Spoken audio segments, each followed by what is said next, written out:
Hey, welcome in. What's up, everybody? I'm Wess Moore. Glad you're here for more sports another night, and we're going to preview Arkansas Auburn. Big game for Arkansas. A little payback, a little revenge. Probably, you can argue, their worst performance of the year, going down to the Plains and losing to Auburn in a blowout game that was not close for much of the game. After the under 16 timeout in the first half, Auburn goes on a 9-0 run. They had three big runs in the first half. Arkansas trailed by double digits and just never made a run in the second half. And you remember famously, Coach Calipari said after the game he didn't know who that team was in the Razorback uniform. Burn the tape. That was his message for this game. And hopefully Arkansas can get a little revenge on Auburn. And this could be a quad one game when it's all said and done. When you look at the net rankings right now, Auburn is 31 in the net rankings. It has to be a top 30 team at home to be a quad one game. But maybe Auburn down the stretch gets a couple of victories, gets down 30 and below, and that could be a quad one victory if Arkansas wins on Saturday. So it could be an important win for Arkansas in the grand scheme of things, because the only remaining quad one games for Arkansas are all going to be on the road. Alabama, Florida, and Missouri. They are all quad one games as of right now. Missouri at home won't be a quad one because their net rankings 57, A&M 43. Possibly, probably not. Texas 38. Maybe Texas gets hot, gets in the top 30, and that's a home game. Get a quad one game there. But anyway, you get my message. It's an important game, and more than anything, just show Auburn. After getting punked by Auburn, taking some matters into their own hand. We'll talk more about this game coming up. We got Matt Zimmerman with the Razorbacks radio network, color commentator. Coach Z will be joining us here in a few minutes. Let's get this show started. Thank our sponsors, Gwatney Buick GMC. They bring you all of the guests to our show. Now's a great time to trade up at Gwatney Buick GMC. You may be upside down. They'll help you get right side up. They're going to match your tax return up to $1,000. And they got some great deals right now. The Sierra 1500 Crew Cab Elevation model, 0% financing up to 20% below MSRP. If you'd rather get a Buick, check out the 2026 Encore Preferred or the 2026 Invista Preferred, $199 a month. Head on out to 5700 Landers Road in North Little Rock. Tell them I said hi. Tell them you saw the advertisement on Gwatney Buick GMC on More Sports. Tell them you appreciate them sponsoring more sports and you want to return the favor. Go shop at Gwatney Buick GMC. Check out the website, GwatneyBuickGMC.com. GMC, we are professional grade. And want to thank Centennial Bank. They power the ticker at the bottom of the screen, give us all kinds of great stats. When I think of Centennial Bank, I think of strength. Centennial Bank has been doing it long time. Strength, consistency, and a commitment to building trust. Arkansans have relied on Centennial Bank for steady guidance, local decision-making, and financial solutions that stand the test of time. From personal banking to business and home loans, Centennial Bank is built on relationships that last. Discover the strength of a bank that believes trust is earned every day. Visit my100bank.com or stop by your local Centennial Bank. Member FDIC. And security is at the top of everyone's mind these days. I use A+ Alarm. I've been using A+ Alarm for more than 20 years now. In fact, A+ Alarm put in my security system. They put in my camera system. And they do residential. They do commercial. A+ Alarm delivers reliable protection you can count on. A+ Alarm truly is the key to peace of mind. Call them at 851-7587 or go to the website, aplusalarm.net. Let's get this going. All Arkansas, all sports. It's More Sports. Let's bring in Matt Zimmerman, the Razorbacks radio network commentator. He'll be on the call tomorrow night. And, Coach, I think everyone's hoping it'll be a better call than the last time Arkansas and Auburn played.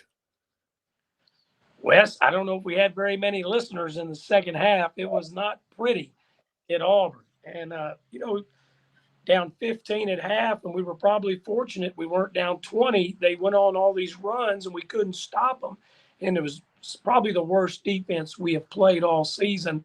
And then the second half, I was like, okay, well, we'll outplay them in the second half. I don't know if we can come back from 15 down, but we're going to outscore them in the second half. But we didn't.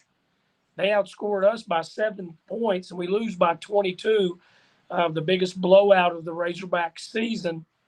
and was not a good game. We did not play well, but I remember leaving Auburn Arena going, well, we get to play them again, and maybe we can do a better job in the second go round. Fast forward a month, and here we are. It's time to play Arkansas and Auburn, the rematch. Do you think it's a bad matchup for Arkansas, or was it a bad game? I think it was a bad game for the Razorbacks. I thought that our defense was not prepared in that kind of environment to face a team that had three really good players, and Keyshawn Murphy, Keyshawn Hall, and Pettiford. And we just weren't prepared, I think, for that type of atmosphere. You know, even Darius, he had 19 points. But if you dig into the weeds of that game, he didn't hardly have any assists. He had little turnovers. He didn't shoot the ball well. He did not have a good game there. Malik did not have a good game there until, remember, like the last 5 minutes when it was a blowout, Malik started hitting all these shots. He started attacking and scoring, got to the free throw line.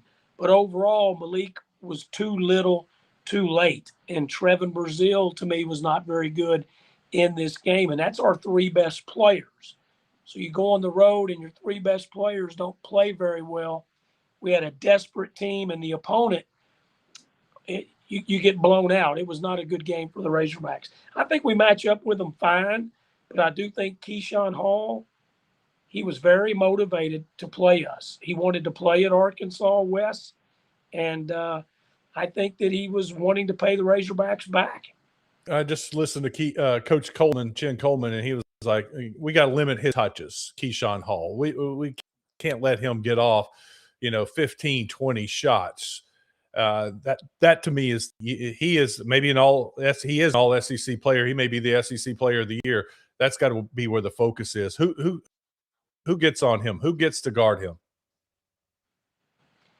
We had Trevin on him a little bit in that game. I think Billy will guard him. I don't know if Malik Ewan will ever be on him because he'll probably be battling with Murphy or the other big that they put in. Nick, at times, because Coach believes that Pringle really can guard out on the perimeter and be versatile, and we know that Keyshawn Hall can step out. Nick tried to guard him some in Auburn, and it didn't go well. So I think it's going to be it's an answer to cover myself, but I do think it's going to be a combination of guys. Last Saturday at Starkville, Josh Hubbard, one of the best scorers in our league, he had 4 Razorbacks. I'm not talking about when we switched screens. I'm talking about when he came down the floor, he saw 4 different Razorbacks start the possession on him, including Isaiah Seeley. And I think it'll be a little bit of that on Hall. If Hall's struggling when Billy's guarding him, Billy's going to guard Hall the rest of the game. He's going to stick with Billy if he's able to stop him. You mentioned Malik Ewan. He got 4 stitches in the forehead. And Coach Coleman said he was able to practice a little bit yesterday, and they would see what he was able to do this afternoon. Can you play with stitches in your head? How does that impact a player? Yeah, he can definitely play. There's no risk to him. He got cut across the forehead. He got, as you said, 4 stitches down in Baton Rouge. He was full practice on Friday.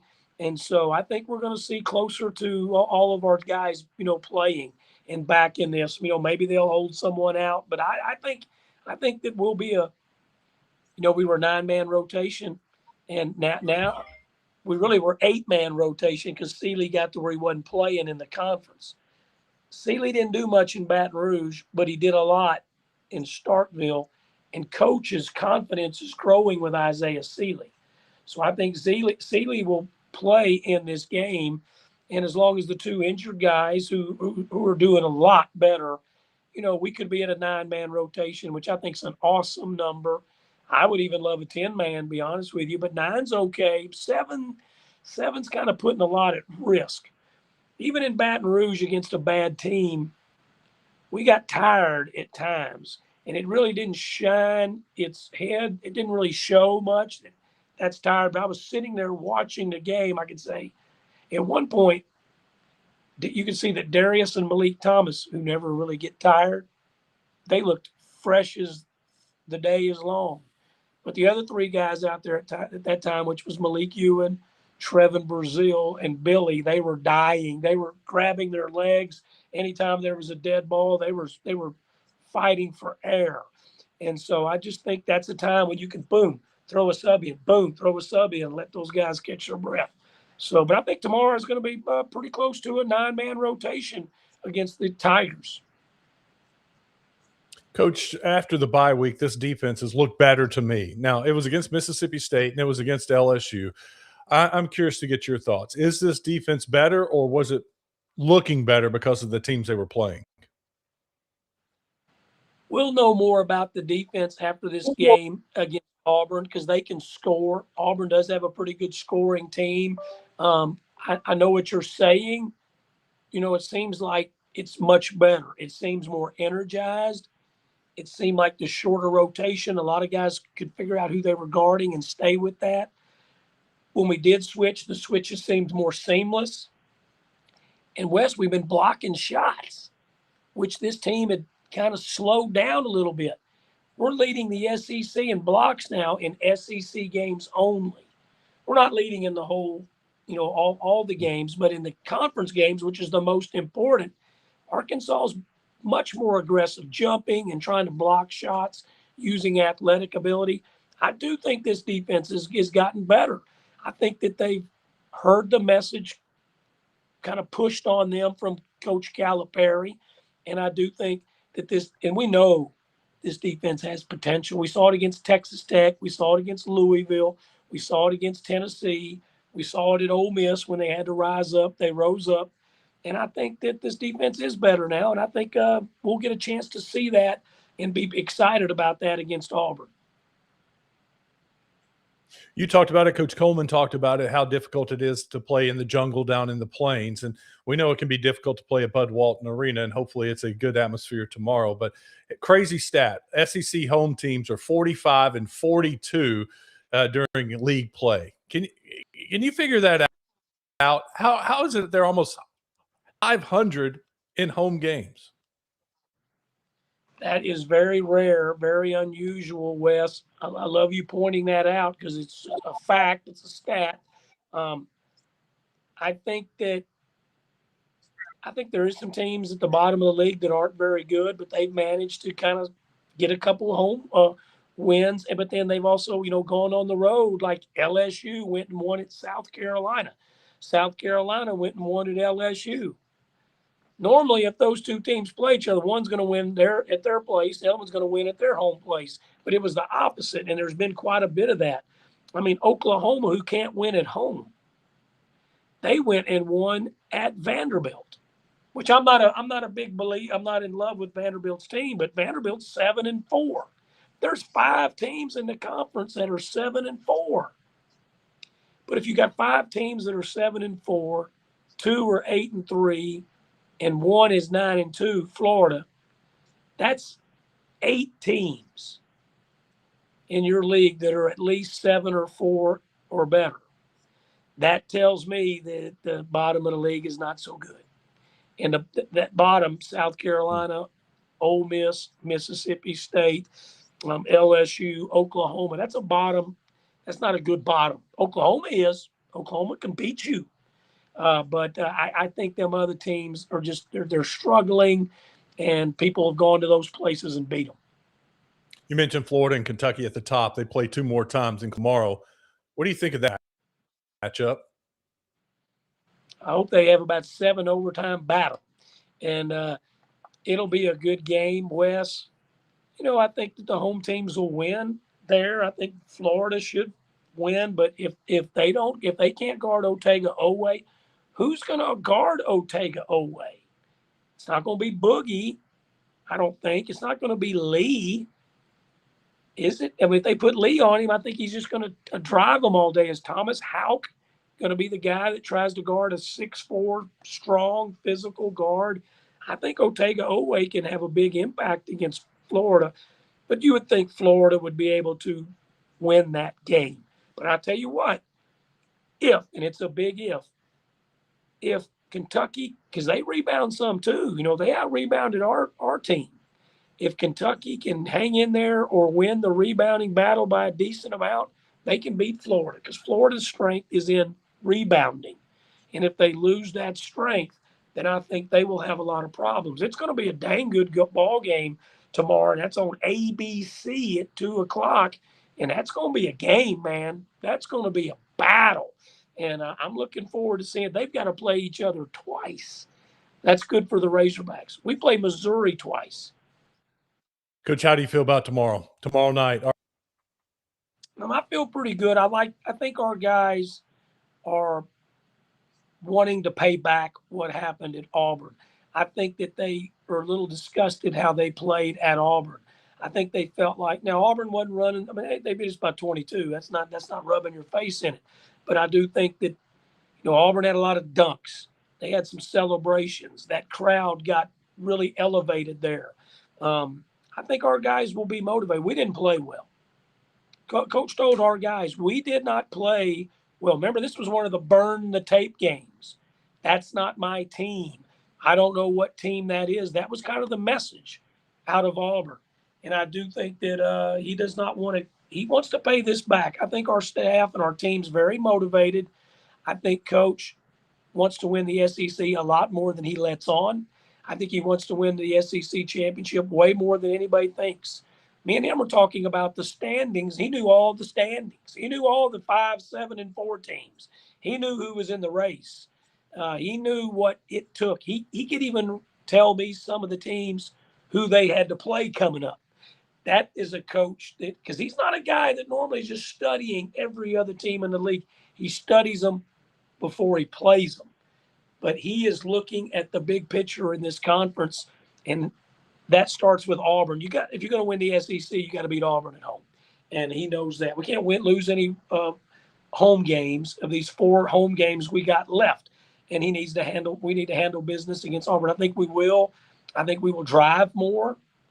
I don't think we'll settle for all those threes that we settled for in the first half at Auburn, all those left side threes that we kept missing. And I think that we will be better on defense. Coach, thanks for your time. I appreciate you coming on. Have a good call. We'll be listening tomorrow. All right, Wes. Thank you, buddy. Take care of yourself. See you soon. It's pretty strange how good the deals are at Gwatney Buick GMC, and tax time is the best time to trade, even if you're in the upside down. Get GMC Sierra with more power than a Demogorgon at 0%, Buick Encore or Invista at just $199. Plus, we're matching your tax return up to $1,000. No alternate dimension required. We're pulling you out of the upside down with supernatural deals this month at Gwatney Buick GMC, next to Sam's in North Little Rock. Strength isn't built by chance. It's built step by step, choice by choice. At Centennial Bank, we believe it's the everyday actions, done with care, done consistently, that lay the foundation for something greater. That's how we build trust. That's how we build strength. Let us help you create a strong financial game plan. When we work together, we win together. Centennial Bank, member FDIC. Razorback assistant coach Jen Coleman spoke with the media earlier today, and he did say Malik Ewan practiced yesterday, limited, and so did Carter Knox and DJ Wagner. So maybe Arkansas has all their pieces tomorrow, but it does sound like they're getting closer. Malik Ewan with the stitches, as you heard Coach Z say. Looks like Ewan will be there. That's important. You don't want to be even shorter, and especially at the 5 position, because it's been either he or Pringle the entire year, basically at the 5, trading off the minutes. So be good to have Malik Ewan there for that game. It is going to be Arkansas favored by 6.5 points on Bet Saracen. That was the last time I looked at it. And let's say the Friday night 6.5. I think it could go down a little bit. I don't know that the money's coming in Arkansas, but 6.5, that seems like a pretty good line to me. The over-under, by the way, is at 165.5. In my mind, funny story, we had Neil Atkinson from Bet Saracen on Out of Bounds on Friday, and I told him my projected score was Arkansas 88, Auburn 80. And he was like, you know what? I ran the computer models, and the computer models came out with that exact same score, 88-80. I personally, I want to see Arkansas keep Auburn in the 70s. And I know that 1 point, 79-80, but just the defense has improved. It looks and appears like it's better. The test is tomorrow against Auburn. I want to see this Arkansas defense D up the Tigers, keep Keyshawn Hall from going off, and keep Auburn in the 70s. You know, Arkansas is going to score. They ought to be in the 80s, upper 80s. So I think Arkansas covers and wins this game and sends a message to the Auburn Tigers, gets their redemption. That's going to do it for tonight. Enjoy the game. We'll be back here on Monday with more sports. All Arkansas, all sports. It's more sports.